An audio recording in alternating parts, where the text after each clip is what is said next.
Hey, what's up? This is Chosen, and this video is going to be looking at the 1.13 patch notes. We can finally see what they actually are, and we are allowed to share it with you guys, even though it is not in game yet. But I'm going to be going over the features and kind of giving you a first reaction, kind of walking you through this stuff. So let's get into it.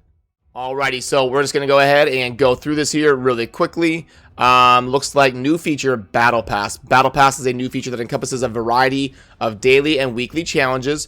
All players above level 5 will be able to access. Completing these challenges and gathering Battle Pass points will allow you to increase your Battle Pass level. That in turn earns rewards including resources like shards, champions, and even unique avatars, okay? Keep in mind that Battle Pass challenges and rewards are only available when Battle Pass season is active, so it sounds like it won't be something permanent. There'll be like seasons to this. If you forget to collect your points and rewards manually, don't worry. They will be applied to your account, except XP boost will be in your inbox. Okay, so it looks like this is going to be similar to like multi-battles. There'll be a core effect and then an upgraded effect. So you've got your core available to all players automatically, so like free to play. With the core Battle Pass, you can earn Battle Pass points by taking part in daily challenges, and you win core Battle Pass points. You cannot get rewards for weekly challenges or claim gold points, okay, obviously. And then the gold will be like the premium version of the Battle Pass. Needs to be purchased in the shop. We have no idea how much this is until we really see it in game. Allows you to do everything the core pass does, but allows you to also do weekly challenges and win awesome gold Battle Pass rewards on top of that. Also gives a special season-long raid boost that gives you extra silver and XP. So for gold people, it sounds like they'll get an even further boost to farming silver and XP. So wow, that's gonna be interesting to see how much that costs. Daily challenges are open to everybody. You get 4 new challenges every day. Regardless if you complete them or not, they're gonna refresh, okay? Weekly challenges give you the chance to earn even more Battle Pass points and win even better rewards. You'll get an extra reward if you manage to complete all of them. Weekly challenges become available each week in a set order during the Battle Pass season. You'll still be able to complete challenges from the previous week as long as the season is active. So yeah, this is gonna be one of those things that I really just need to see in the game to get see it and get a grasp of. But I did want to do a video as soon as possible, just to keep you guys up to date as to what's going on. Faction Wars, basically the important thing is dwarves are going to be added to Faction Wars, which is great. About time on that one in my opinion. And then balance changes, so new buffs and debuffs. Now one thing that's confusing is champions introduced in 1.13 have several exciting new effects in their arsenal, but I don't see any champions introduced. I see champions reworked, you know, a few legendaries, but I don't see any champions introduced. So maybe when this goes live, there'll be new champions or something, because I don't see anybody who has these buffs and debuffs. But anyway, poison sensitivity is a debuff that increases the damage taken from poison by the recipient, can increase by 25 or 50. So over the course of a 10-minute clan boss battle, poison sensitivity is going to be crazy. That'll probably be a very important debuff to bring for clan boss. Decreased crit rate, decreased crit damage. Okay, so this will be something that's pretty important for defensive teams that are built around letting the other team go first and kind of absorbing their damage. Buffs. Strengthen is a buff that decreases the damage inflicted on the recipient. So kind of similar to how there's decreased defense and weaken. Now in terms of buffs, there'll be increased defense and strengthen. So it's just kind of the opposite of weaken. It's going to decrease the damage inflicted on the person with the buff. Increased accuracy. I've always kind of wondered why an increased accuracy buff wasn't in the game, and it looks like now it is coming. Can increase by 25 or 50%. And then increase crit damage. Wow, okay. So some different options, and another option in terms of a nuking strategy, but there's also a strengthen buff to kind of counteract that. All right, and then champion balances. Let me pull up the champions here. Okay, first looks like it is Angar. Alrighty, so exacerbate. Okay, so that's the A1. Damage now scales from HP only, and not the attack. Okay, and then infuriate. What is this here? Okay, now attacks all enemies one time instead of 2 at random. That's pretty good. And places a counterattack buff on this champion in addition to a 30% reflect damage on this champion for 2 turns. So counterattack and reflect damage and attacks all enemies. Each hit places a provoke debuff for 2 turns. Interesting. So AoE provoke is pretty good on a 3-turn cooldown. Okay, and then bravado, increased damage reduction, now up. Now each hit taken will reduce damage taken by 5% up to 30. So instead of 4 up to 20, 5 up to 30. And then what is this here? What's LI? What is LI? Am I missing something? LI? Okay, well. Enemy, what is... This can't be like... I don't know what's going on here. Okay, well, I was trying to use the actual patch notes we were given, but the text document is a little bit too hard to follow. It's a little bit weird, as you saw there. Things are kind of like moving different lines and stuff. So, anyway, I had to kind of find this on Reddit, but it's not super high quality. But work with me here, trying to get this out as soon as possible and go over this as best I can. So, looks like Angar, Bravado. Oh, okay. So the next line was Foley. That's what the LI was. Okay. So anyway, Angar could be pretty good in Faction Wars in terms of provoking and stuff. Don't know if he'll be like super meta anywhere. AoE lockdown in the arena could be okay. So we'll have to see how that kind of affects him. Foley is going to be now attacks all enemies and decreases their turn meter by 15%. Then attacks the targeted enemy again. Enemies killed by the skill cannot be revived. So basically adding turn meter reduction to Foley on the Sealed Fate ability and base speed up 6. I mean, Foley will be better. I don't know if that makes him like good. Yeah, I don't know about that. Okay, and then Cythalia, Lordly Embrace, additionally places a block debuff for 2 turns. So this was her like big heal ability, and additionally it's gonna block debuffs, which is a pretty good effect. And then Ascended now removes all debuffs from a target ally before healing them. Also heals all other allies by 20% of their max HP and fills their turn meter by 15%. If the target... I don't like qualifiers like that. I wish it would have just been and fills turn meter by 15%. Aggress skill reworked has a 75% chance of removing all buffs from all enemies.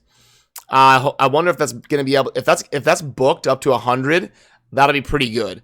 If this is just removes all buffs from all enemies, then decreases the turn meter of all enemies by 10% and fills turn meter of all allies by 10%.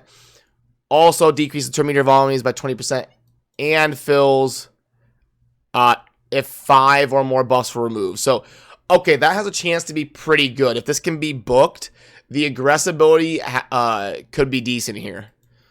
So, yeah, I wonder if that's bookable up to 100%. I don't know if it is or not, but if that's bookable, then Cythalia could be pretty decent. Shamrock additionally has a 35% chance of stealing the removed buff. Okay, so that's cool. His luck swap used to just, remove a buff. Now he's got a chance to steal it instead and place it on himself. Lucky Charms places a 60% increased defense buff on all allies for 2 turns. Also places a 30% increased speed buff on all allies with more than 50% HP for 2 turns. That's pretty good. The big version of increased defense and the big version of increased speed with allies with more than 50% HP, that's pretty good. Has a 50% chance of placing a 30% increased crit. Okay. And a revive on death on all allies with less than 50%. Okay. So a lot going on there, but basically, Lucky Charms is going to be, looks like it's going to be pretty good now. That's pretty solid. Additionally, fills the uncatchable, fills the turn meter of all eyes by 15% if the enemy's turn meter is below 50%. Again, lots of qualifiers, so kind of some inconsistency, but Shamrock could be pretty decent now with that Lucky Charms ability. And then Tormund, his passive is being changed. Now does not work with effects from artifact sets, turn meter filling effects from masteries, healing, or those buffs or effects that take place at the start of a round. Wow. Okay, so that's a pretty significant nerf to Tormund. That's a pretty big change for the arena meta. So for those of you that don't have Tormund and you're sick of fighting against him, it'll still be a little bit annoying. He will still place buffs, but he's definitely not going to be as suppressing as he was before. And for those of you that fuse Tormund and use him a ton, you might be a little bit, a little bit sad about him not being as good, but it's going to be hard until seeing it actually in the arena if this is a good or a bad thing. But yeah, Tormund definitely changed pretty significantly. Yannicka attacks one enemy 2 times. Each hit has a 50% chance of placing a leech debuff for 2 turns, or attacks all enemies. So that's interesting. 2 times if this champion's under a veil buff. Okay, so looks like kind of another ability like Defiled Sinner, where it's like got 2 different things you can do there. So AoE on an A1, pretty decent, or a chance of placing a leech. And then Baffling Speed now places a perfect veil buff up from a 75 good. That I always said that it just needs to be place it. Ascended now places a veil buff for 3 turns, up from 2, and grants an extra turn. Okay, so that's good. That's a good change. And then Elven Judgment now ignores shield buffs on enemies. Now also removes shield buff if the target champion is under a veil or perfect veil. Then deals extra damage equal to 15% of the value moved. Changed from decreasing the target's max HP by 25% of the damage inflicted. Okay. Yeah, Yannicka, I like, my first impression is she'll be slightly better, but I don't think this is enough to make her like meta anywhere. Maybe for like the magic keep, she'll be really good. I don't think this is gonna make her like meta in like clan boss or arena or anything. So maybe decent for like faction wars with the A1 AoE and the veil, but yeah, nothing significant or crazy in my mind from her. Okay, so let's scroll down to other stuff here. All right, Clan Boss, I don't really have to cover a ton because we kind of already knew this was coming. But basically, unkillable and block damage buffs are going to be kind of ignored by the Clan Boss after its 50th turn. So they're kind of changing, the infinite unkillable teams and stuff like that. And they're basically to say we acknowledge, and they're going to, keep an eye on it and make sure that they're doing the right thing there. Multi-battle, no raid card, 30 attempts. So, free-to-play players are getting a little bit more multi-battles. Raid card, 100 multi-battle attempts. So, wow, lots of multi-battles for the raid card. And additionally, we're launching a special event in which multi-battles will be usable in dungeons for an entire month. I hope this is permanent and not just for a month. This event will be available to all players. Okay. And then miscellaneous Google Play and Game Center accounts are now viable to be connected for raid. A new pop-up has been added to the Tavern and Champion Fusion, warning players about sacrificing. That's really good. That's a really good change. That's an underrated change. That basically means like, you have a rare champion that's part of the fusion, and you're going through, you're fooding up your 3 stars, and you're accidentally using rares, and then you're like, oh crap, that was one of the champions for the fusion, and it's a lot to kind of manage and keep track of, but this will let you know, hey, you're sacrificing a champion that's part of a fusion. So really good change there. A number of passive skills received visual animation, okay. Artifact upgrade animation increased by 50%. Biggest change of the patch, right here. This is the biggest change of the patch. No, I'm kidding, but that's amazing. That is absolutely incredible. Any content provider or streamer or person who does account takeovers will tell you this is just brutal. Sitting here and doing artifact like sitting here watching it for 5 minutes upgrade. At least now it'll be 3 minutes instead of 5 minutes or something. But no, hey, that's a good change. I'm actually excited about that, surprisingly. Okay, so let me close that. All right. Sorry for the kind of scrambled together video here. It's super early in the morning, and the patch isn't like live in game yet. But I wanted to keep you guys up to date as soon as possible and go over it as best I could. So admittedly, probably not the most amazing job of going over the changes, but wanted to go ahead and give you an authentic kind of live first reaction to the patch notes as soon as I saw them and get them out to you. I got them out to you within like 15 minutes of me seeing them. I just kind of woke up, saw them, got them out to you. We don't know exactly when they will be in game. Hopefully sometime today, hopefully sometime soon, and we'll have a little bit better idea when we can see them in game, and I'll be kind of streaming this stuff later today when I get home from work and all that. So yeah, let me know what you think down in the comments, and as always, thank you for watching. Have a good rest of your day. Peace.